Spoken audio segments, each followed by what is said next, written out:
So, assuming that you've looked at monopoly power, assuming that you've looked at perfect competition, assuming that you know the profit maximizing conditions, etc., we can now look at how firms that are operating in competition compared to those that have monopoly power.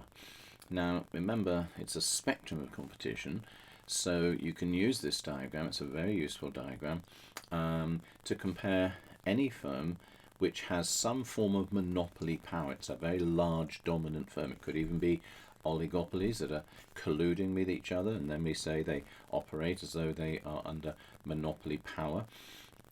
It could be that you have mergers, and when mergers occur, the firms get bigger, they get more monopoly power, and so they will tend to have the problems that we're going to discuss about monopoly in a minute, but some of the benefits of monopoly.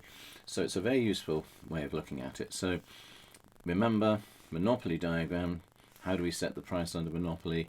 We know the average revenue is the demand curve. We know the marginal revenue slopes downwards at half that distance, a horizontal distance, and we know that if it's profit maximizing, we set MC equal to MR. That sets the quantity in monopoly. The price then is set by reference to how do I sell that quantity in the market. I go up to my demand curve and I set my monopoly price there. Now, how does that compare with perfect competition? Well, we have a market for all the firms, all the output of this industry, and the firm is so small that it can't affect the market, and so it's a price taker. So the price is set in the market by the interaction of the demand and the supply. The firm itself takes that price, it can sell all it wants to at the going price, therefore the average revenue, which is the price, equals the marginal revenue. Marginal revenue, marginal cost, quantity to the firm is here. How do they sell it? There's the price that they're getting because they got up to the average revenue curve.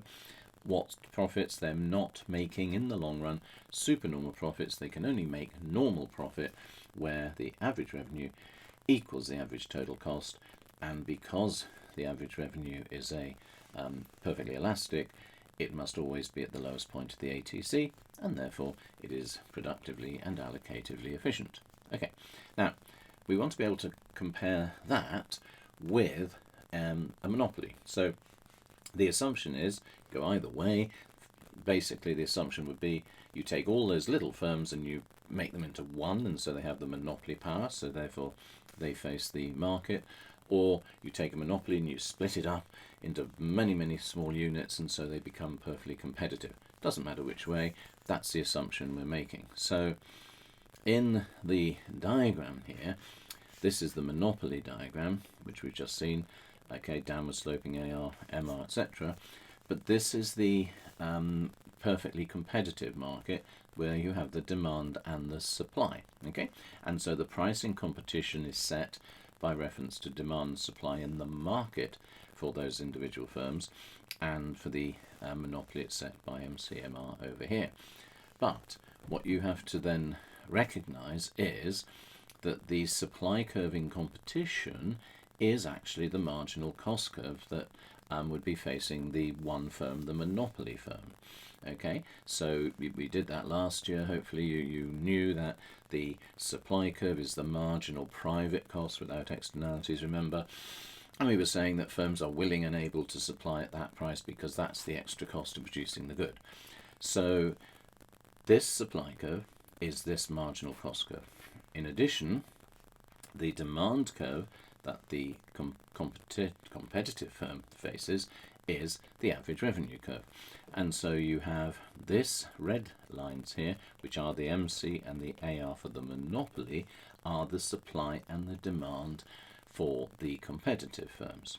Okay, that means that the quantity in competition would be here, where demand equals supply, which is this quantity here, and the price would be here, which is this price here. And so the first observation is that the quantity in a monopoly would be lower, but the price would be higher in a monopoly. And that, I hope you would think, is sort of logical anyway, that if you have monopoly power, you are likely to charge a higher price. Okay, so that's the first observation that you should be making here. The second is that there will be a welfare loss. Now, let's go back, remind ourselves what we mean by welfare. Welfare is the idea that whenever you produce a good and consume it, there is a marginal benefit. There's a benefit to the consumers, and they can put some value on that, and there's a cost of using up the scarce factors of production, so therefore that's the marginal cost of production. And the welfare, there would be a gain in welfare if you produce the good and the benefit was bigger than the cost, and that gain in welfare is the difference between benefit and cost. So hopefully that's something you're aware of. So what we do here is we say, well, hold on a minute, the monopoly will stop at this point here. So the monopoly stops producing at Q monopoly, but welfare is always the question, should the market have produced more?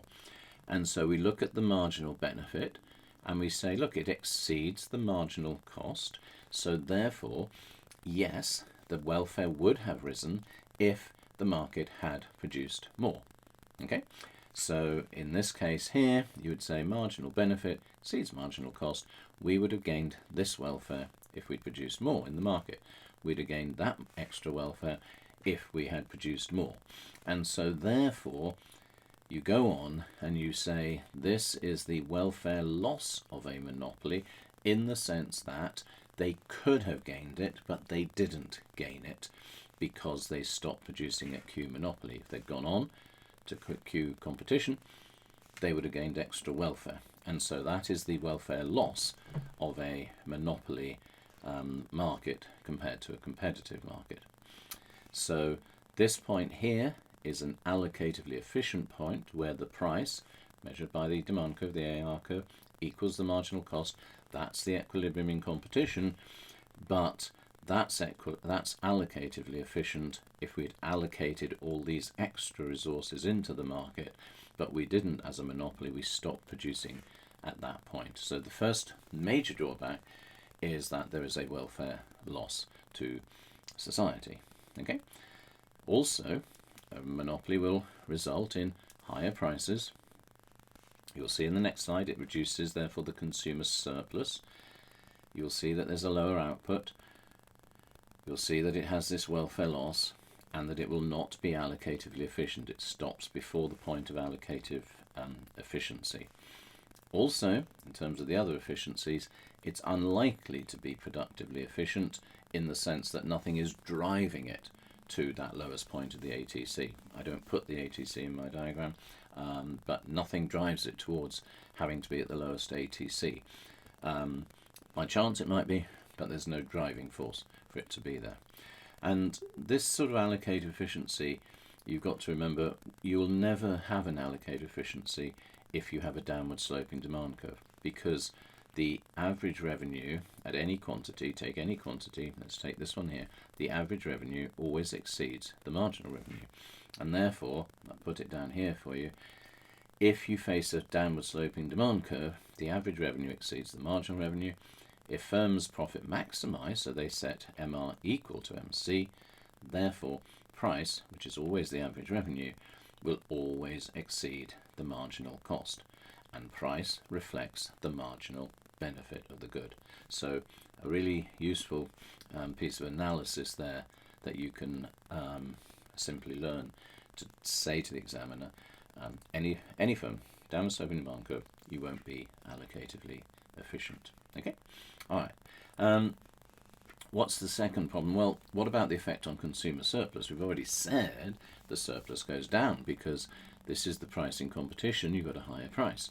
So the old consumer surplus was this area here, A, B, and C, the whole of this area. But the new consumer surplus is only that area there.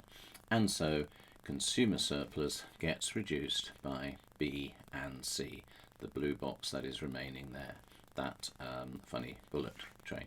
Okay, so consumer surplus would also go down. So you've got welfare loss, you've got consumer surplus loss. What's the effect on producer surplus? A little bit more difficult, and if you can get this, that's good, but some people miss this out, to be honest. If you think about it, before, when there was competition, this was the price, and so the producer surplus is always the area between the price that the firm received, that's their benefit, and the marginal cost of producing, which is the supply curve. So pre-monopoly, when they only had competition, the producer surplus was area B, this area here, and area C, all this area here. So the old producer surplus was this funny old shape. The new producer surplus, because the quantity is lower, is now between the new monopoly price and the supply curve, and so it's A plus B. So it's A plus B. So therefore, a firm will produce less, receive the higher price. Section A refers to the rise in revenue, which I'll show you again next slide. But the producer surplus is now A plus B. It was B plus C. So the producer surplus will likely to rise if area A is bigger than area C, but it will fall if area C is bigger than area A. So that's slightly more difficult and more complex to work out, but hopefully that makes some sense to you. So you've got to compare what is the area A compared to the area C. So it's very neat analysis, evaluation. Okay, so are there any benefits? Well, as I've just said, producer surplus might go up, but certainly the firm, which was receiving this price in competition, is now receiving this price, and so just for the output here that they keep in monopoly, this box here is the extra profit box. They get extra revenue from selling this quantity here, and so they're getting a increase in their supernormal profit. That might enable them to become more innovative, introduce research and development, and so it might enable them to be dynamically efficient. But again, you could question whether or not they do that, or whether they just take the profit and run and give it to their shareholders, etc. But it gives them the ability to be dynamically efficient, which is introducing new, up-to-date technology, innovation all the time when it's invented. In addition, another second benefit of monopoly is that it's going to be larger than the individual firms. So every monopoly is going to be much bigger than all those small individual firms. So they are going to enjoy economies of scale, which means that their average cost will go down, which might mean that they pass on a reduction in their average cost. They might keep some of it as profit, but pass on some of it as a lower price to the consumer. So what we've just said, which is a drawback, prices are higher in monopoly to consumers, you might say, but if they can reduce their costs, they might pass that on, and it might not be. It depends on what the firm does. And the last one is, sometimes it's argued that you need monopoly in order to be internationally competitive. You need to be a big firm when you go out into the big market, big international market, and compete. So monopoly has got some sort of benefits, mainly more profits, dynamically efficient, economies of scale, lower costs, and therefore they might actually pass those on in lower prices. So the summary of this, the benefits of monopoly, we've got them here, okay, which we just talked about. I'll go through these. The firms have a higher profit, they may be able to invest, become dynamically efficient, they may enjoy economies of scale, they may be able to compete internationally.